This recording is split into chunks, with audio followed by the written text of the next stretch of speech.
If your brain is a record of the past, and you are living by the same emotions that have defined you for the last 10 years, and you keep thinking the same thoughts that make the same chemicals, and those same chemicals drive the same thoughts, then your body, as the unconscious mind, does not know the difference between an actual experience in your life that creates an emotion and an emotion that you're creating by thought alone.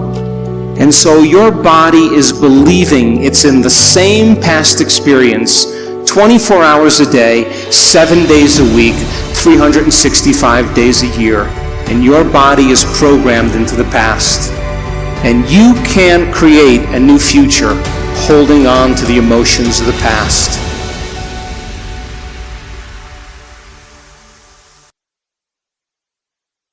When you react to someone or something in your life, you have a choice.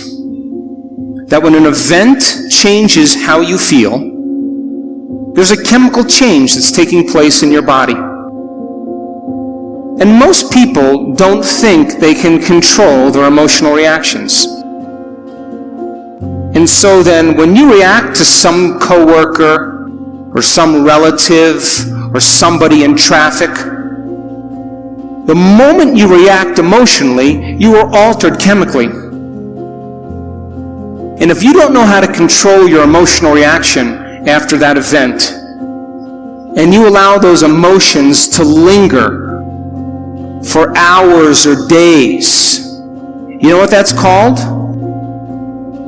That's called a mood. Hey, what's wrong with you? Oh, I'm in a mood. Really? Why are you in a mood? Well, this thing happened to me 4 days ago, and I'm having one long emotional reaction. And if you keep that same refractory period going on for weeks or months, that's called a temperament. Hey, why is she so angry? I don't know. Why are you so angry? Why are you so bitter? Because I had this experience 7 months ago, and I'm memorizing my emotional reaction.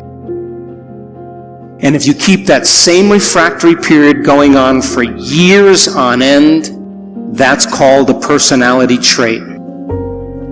And people wear their emotions on their sleeve, and that's who they think they are.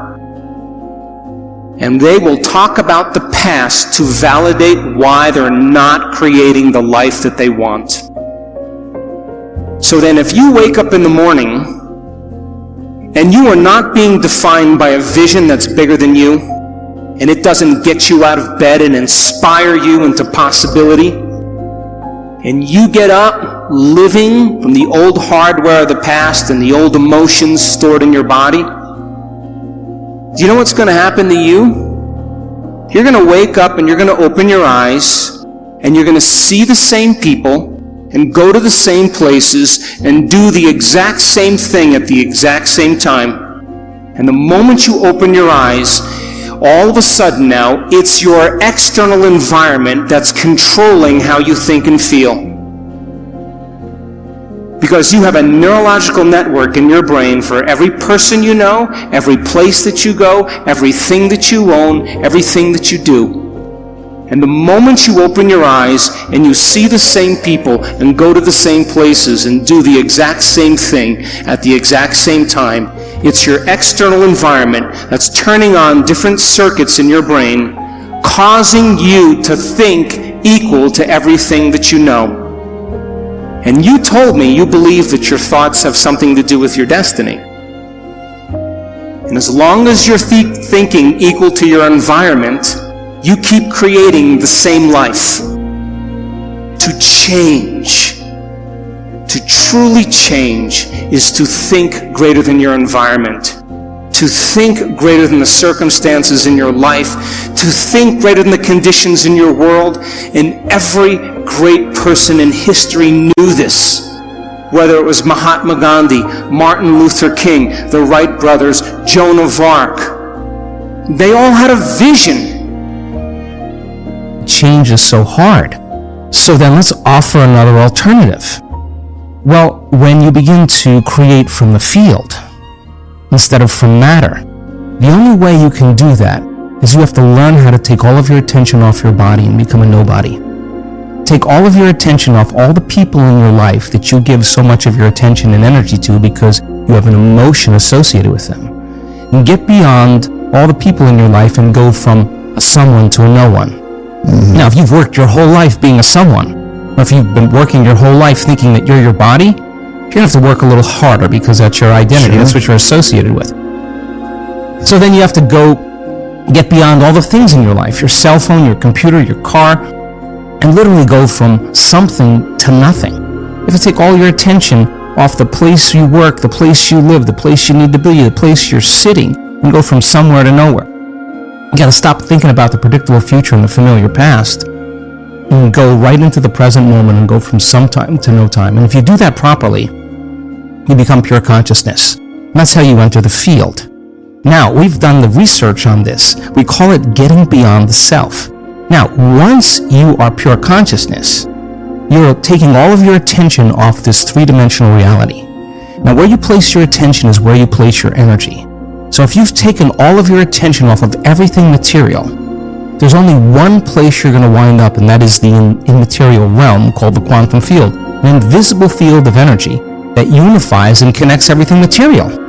So now when you're creating from the field and you combine a clear intention with an elevated emotion, and you're connected and you feel connected, the suggestion of an alternative way to create is that when there's a vibrational match between your energy and some future reality, you actually no longer have to go anywhere to get it.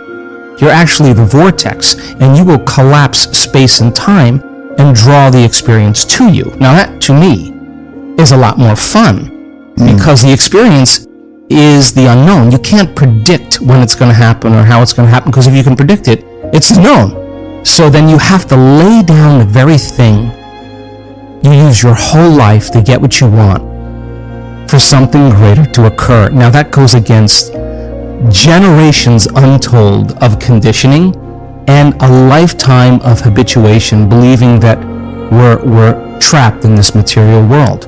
And yet, I can say to you, without a doubt, that once you understand that formula, and once you know how to create that kind of brain and heart coherence, the side effect of that is a change in biology, neurologically, chemically, hormonally, genetically. We've measured it. We've seen gene regulation changes in 4 days.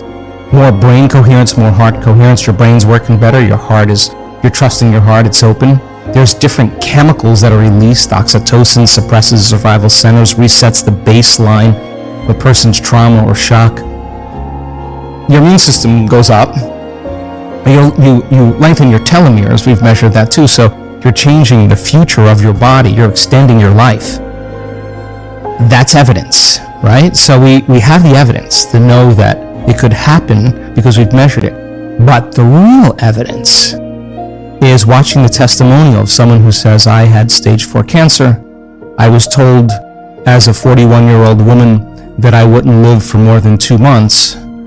And I have no evidence of cancer in my body at all. Or someone that's a physician who has Parkinson's disease, that's tried everything from the medical route and has one transcendental moment, and their tremors and their pain are gone. And now they're chewing food, they're swallowing, they're blowing their nose, they're standing up on their own. That's energy affecting matter. So we have hundreds and hundreds of testimonials of people that not only healed their body, but created pretty profoundly magical things in their life. So you have evidence in the scientific world, you have evidence in the practical world, and evidence is the loudest voice right now.